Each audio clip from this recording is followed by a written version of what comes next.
Now that we've gone over the lecture, let's go ahead and do some hands-on.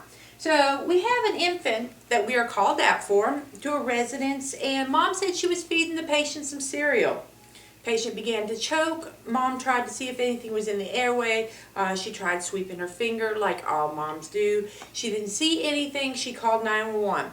You arrive on scene. The baby's limp but still has a good brachial pulse. You do not see anything in the airway. If you do see something in the airway and it's within grasp, you can go ahead and do a finger sweep to get it out. If it's not within grasp or you do not see it in the airway, do not do a blind finger sweep, as you may actually push it further down into the trachea.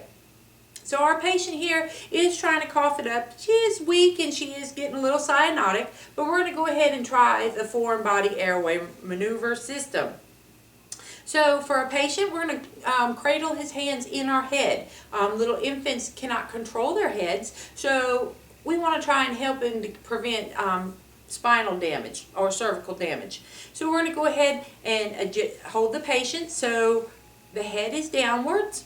Let gravity help us out a little, and we're going to go ahead and apply 5 back slaps and 5 abdominal thrusts. So we're going to do 1, 2, 3, 4, 5. Flip the patient over. 1, 2, 3, 4, 5. We're going to continue doing this. 1, 2, 3, 4, 5. 1, 2, 3, 4, 5. We're going to continue doing this until the baby actually spits up the formula or goes unconscious. If the patient goes unconscious, we go ahead and start CPR. Now say that we are responding to an unresponsive patient, which happens to be an infant, and family is not sure what's going on. We get there, and the first thing we're going to do is we're going to feel, see if the patient is breathing. The patient is not breathing. We're going to feel for a brachial pulse, no more than 10 seconds. If we do feel a brachial pulse, if it's less than 60, we're going to go ahead and start CPR. If we don't feel a brachial pulse at all, we're going to go ahead and start CPR. Now children tend to have respiratory issues, and that's why they go into sudden cardiac arrest. So we're going to go ahead and apply 2 rescue breaths first.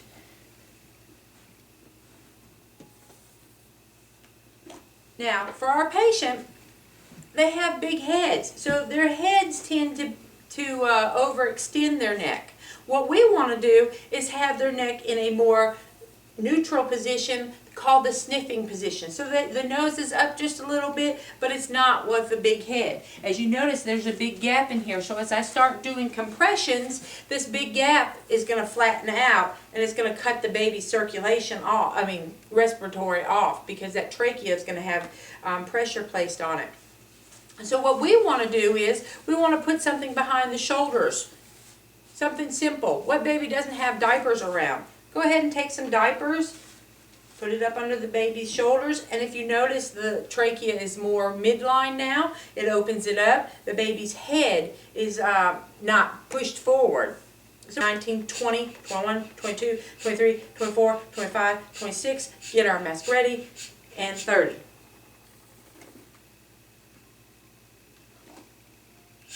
Now, you do not have to do the counting out loud. When you get to about 25, go ahead and start counting out loud, so that way you know I need to get my mask ready, I need to make sure my head placement is proper in order to get good ventilations. So, 25, 26, 27, 28, 29, 30. Ensure that you have good chest rise and fall. And if you don't, adjust the airway just a little. And usually, if you got that padding behind that patient, you are not going to have to provide that extra adjustment of the head. Now, say we happen to get no rescuers in route. We do not get an AED. What are we going to do? Well, we're going to do 2 minutes of CPR on a patient, on our infant patient. We do not stop the 2 minutes of CPR. As for an adult, we would go ahead and activate the 911, and if need be, go ahead and get it. For a child, we go ahead and do 2 minutes of full CPR before we stop and try and get some assistance. So say our assistance has arrived. So now we're going to switch over to 2-person CPR.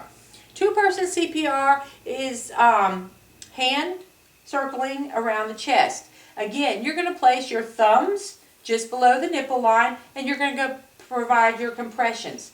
With two-person CPR, though, the rate changes. Now we're going to do 15 to 2. So 1, 2, 3, 4, 5, 6, 7, 8, 9, 10, 11, 12, 13, 14, 15. They would go ahead and provide 2 rescue breaths. The important thing about doing CPR on an infant as two-person rescuer, you're not squeezing the patient. And that is a natural reaction to want to squeeze the patient. You want to use your thumbs to provide the compressions and make sure you get good recoil, but not using your hands, your fingers, as a way to squeeze the patient. Because then we're definitely going over our 1/2 inch or 1/3 of the chest rise. So we're going to continue this with the patient, 2 minutes of CPR, and if we have the AED, we'll go ahead and apply the AED pads. Shock, if shock was advised, we're going to go ahead and continue with 2 minutes of CPR, then we would stop and check for a pulse. Now let's say we don't have pediatric or infant pads. Can we use adult pads? As discussed in the lecture, of course, please use the adult pads. We'd rather shock the patient and give that patient a chance than not to at all. Many AEDs come with the the pediatric pads adapters, so that way it can go ahead and register for it. But if it does not, we'll go ahead and shock anyways. We're going to place a pad on the front of the chest and a pad on the back of the chest. We do not want our pads to overlap. That's why we put one on the front and one on the back for an infant. And like I said, shock advised, go ahead and shock. And then resume, just like an adult, immediate CPR. At the end of the 2 minutes, you would go ahead and check for your pulse. Now, we want to make sure we get good chest rise and fall. Make sure your mask is sealed right. Just like an adult, we're going to go ahead and do the circling method, the EC method. Take your 3 fingers and then use the mask to hold down. Now say you don't have a mask that's properly fit, like this mask. This mask does not properly fit the baby. What do? We still use it. Go ahead and apply the circling method. Make sure you get good chest rise and fall. So you will apply the pressure. And as you can see, it works just fine. If you do not have it, maybe this is your own family member or you feel comfortable with it, you can go ahead and do mouth-to-mouth on the patient. Just make sure you got a good seal around the mouth and the nose. If your mouth is not big enough to cover it, pinch the nostrils. Again, good chest rise and fall. So that's pretty much your hands-on for your infant CPR and for your foreign airway body. Remember, foreign airway body does 5 back slaps, 5 abdominal thrusts. You continue until the patient goes unresponsive or the patient's able to spit up the thing. After you do a couple cycles of 5 back slaps, 5 abdominal thrusts, look in your airway, see if you see it. If you can, remove it. If not, keep going until your patient goes unresponsive. Unresponsive patients or infant patients with a heart rate of less than 60, you go ahead and start CPR.